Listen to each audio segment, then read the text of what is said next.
Halo semua, saya Niputu Putri Budiastini, mahasiswa PPG Prajabatan Gelombang 1 2023. Kali ini saya akan menyampaikan kampanye praktik baik yang telah saya lakukan tentang penerapan scaffolding dalam Zone of Proximal Development pada mata pelajaran matematika di kelas 4B SD Negeri 1 Banyuasri. Scaffolding adalah pendekatan pembelajaran dengan guru menyediakan dukungan sementara kepada siswa untuk membantu mereka mencapai tingkat pemahaman yang lebih tinggi. Dukungan ini dikurangi secara bertahap seiring kemampuan siswa itu meningkat. Sementara Zone of Proximal Development adalah konsep yang diperkenalkan oleh Vygotsky yang merujuk pada jarak antara apa yang bisa dilakukan siswa secara mandiri dan apa yang bisa mereka capai dengan bimbingan atau kolaborasi.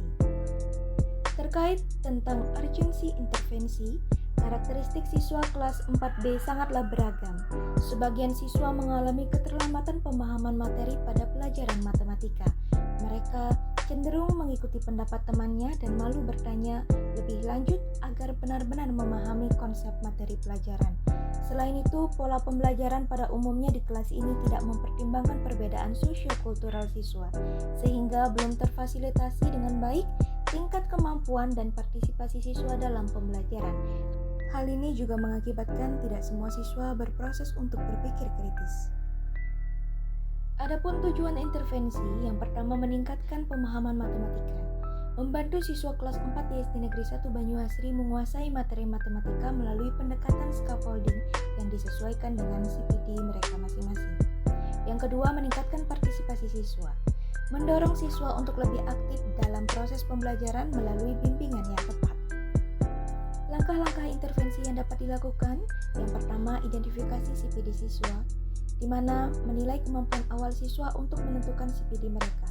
Yang kedua, rencana scaffolding dalam pembelajaran, merancang aktivitas pembelajaran yang sesuai dengan CPD seperti pembagian kelompok, membuat perangkat ajar, dan penggunaan soal-soal dalam problem-based learning.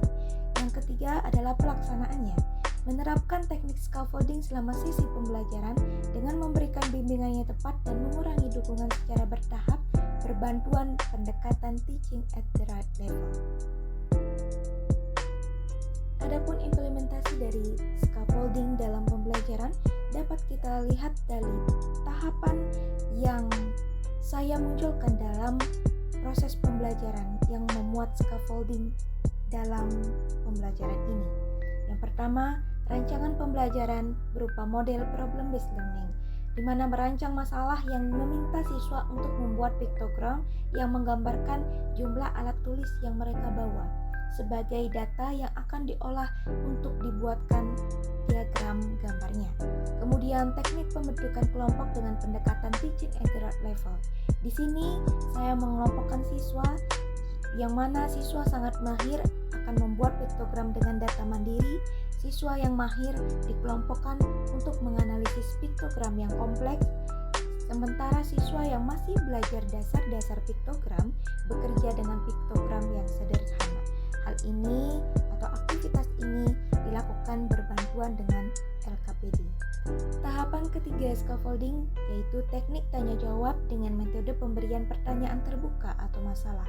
Metode ini melibatkan pemberian pertanyaan yang mendorong siswa untuk berpikir kritis dan memberikan jawaban yang lebih mendalam. Pertanyaan terbuka membantu mengeksplorasi pemahaman siswa dan memberikan peluang untuk dukungan scaffolding yang kita berikan.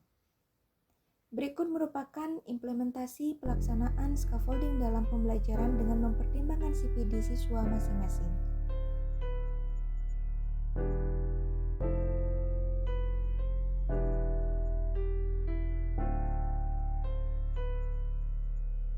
Hasil penerapan scaffolding CPD, di mana teknik scaffolding yang diterapkan berhasil meningkatkan pemahaman siswa tentang piktogram, meningkatkan kemampuan berpikir kritis, dan memotivasi keterlibatan aktif dalam pembelajaran. Hal ini ditunjukkan dari beberapa hasil yang ditunjukkan oleh siswa itu sendiri. Yang pertama, pemahaman siswa melalui pembuatan diagram gambar dengan data mandiri.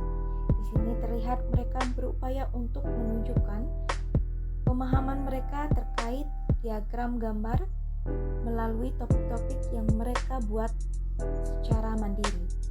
Selanjutnya adalah pemahaman siswa melalui analisis dan dasar pembuatan diagram gambar.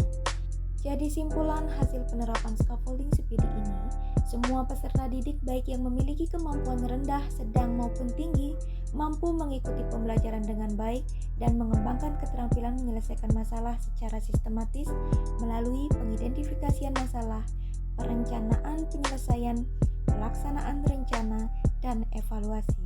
Dengan memperkenalkan pembelajaran berbasis masalah, peserta didik juga mulai terlatih untuk berpikir kritis dalam menyelesaikan permasalahan secara konkret.